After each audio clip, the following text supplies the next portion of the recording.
For your ears only for the week of July 1st and Independence Day. I'm David Alpern. I'm Eddie Robinson. Oh, boy. We have breaking news here on the Fox News Channel. The individual mandate has been ruled unconstitutional.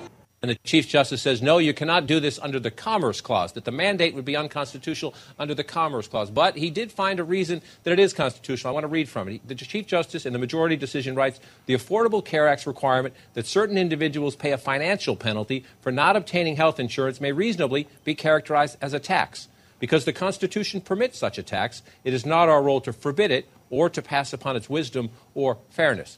Both Fox News Channel and CNN jumped the gun on last week's long-awaited, extensive, and complicated Supreme Court ruling that by 5-4 upheld most of the controversial Affordable Health Care Act, popularly or unpopularly called Obamacare.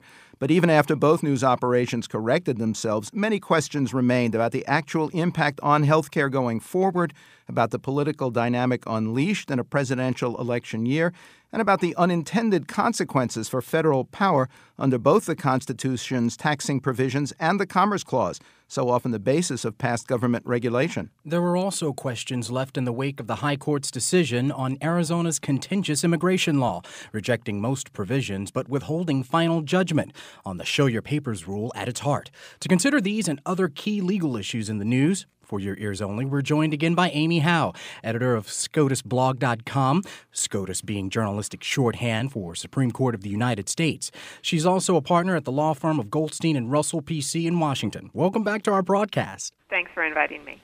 The first question is how Chief Justice John Roberts could have construed as a tax the penalty for not having health insurance when the court ruled months ago to consider the challenge to Obamacare only on the grounds that it did not involve a tax, specifically a tax not yet imposed. Yeah, this was a little bit, required the court to play a little bit of a game of legal twister. And so what they were dealing with was an 1867 law called the Anti-Injunction Act. And the Anti-Injunction Act says you can't go to court to challenge a tax until the tax has actually gone into effect. The court decided that it wasn't a tax for purposes of the Anti-Injunction Act. They say, yes, Congress called it a penalty, so we can go forward and consider whether or not the mandate is constitutional. But then when it got to the constitutionality of the mandate, as you say, they were using a different test. We're not looking at what Congress called it for purposes of whether or not this was an exercise of Congress's taxing power. And as you will recall, nobody in Congress wanted to call it a tax. They don't want to have the sort of the optical problem politically of, we're raising taxes by, requiring you to pay more money. So, but they're saying for purposes of the taxing power, you don't look at what Congress calls it. You look at how it functions, and this functions the same as a tax. But virtually all Americans, or a large majority of Americans, already have insurance or certainly want insurance. Will the ruling that the individual mandate is unconstitutional under the Commerce Clause hamper the use of that clause going forward, and how important has it been? Well, it's an interesting question because certainly one of the arguments that the states made in arguing to the Supreme Court and the lower courts about why the mandate was unconstitutional was that this was really a sweeping use of Congress's power. This is not, under the Commerce Clause, Congress can regulate trade and commercial activity between the states because Congress is the only entity that can do that. And what the Chief Justice said in his opinion, requiring somebody to buy health insurance isn't regulating commercial activity, it's creating the activity. And so it's not clear how much impact this is going to have going forward. Certainly the fact that the court rejected the government's Commerce Clause arguments, obviously legal conservatives would have preferred, a win on this, but they took a lot of comfort in the fact that now there are some fairly strict limits on what Congress can do using its Commerce Clause. You can't go out and make people buy things and create the activity and use that as an excuse to regulate it. What about the part of last week's decision saying that Washington could not withhold all Medicaid funds from states that refuse to take additional millions in exchange for expanding coverage? Some financial penalties can be imposed, I gather.